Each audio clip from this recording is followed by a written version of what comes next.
In today's video, I am going to teach you how to move Figma styles and components. If you are organizing a growing design system or simply consolidating work from one file into another, this quick workflow will keep your components and styles intact and ready to use. Start in the file that currently contains your design. Locate the main component you want to move. This is the original source, not an instance. If you are working with variants, select the entire component set so everything travels together. With the main component or component set selected, cut it. Cutting removes the definition from the current file and places it on your clipboard. Now open the destination file where you want this component to live long term. Paste it onto the canvas. Figma will bring over the component, including its variants, properties, and interactions. From here, it behaves like any other local component in the destination file, ready for you and your team to use and maintain in one place.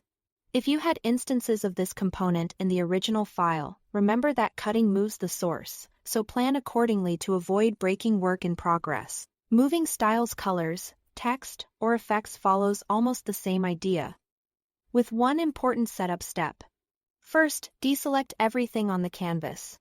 This tells Figma you are working with the style definitions themselves, not trying to edit or detach styles from layers. In the right sidebar, open the Local Styles section. Right-click the style or styles you want to move and choose Cut Style. This cuts the style definitions from the current file. Next, switch to your target file. Right-click the canvas and select Paste here, or use the standard paste shortcut. Your styles will appear in the Local Styles panel of the destination file with their names and groupings preserved, ready to be applied.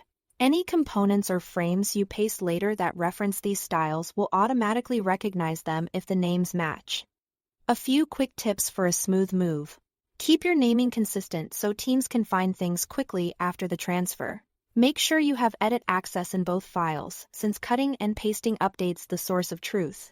If something doesn't paste as expected, confirm you are on the correct page in the destination file and that nothing is selected before you work with styles. After moving, take a moment to organize components and styles into logical groups so your system remains easy to navigate. That's it. Thanks for watching and happy designing.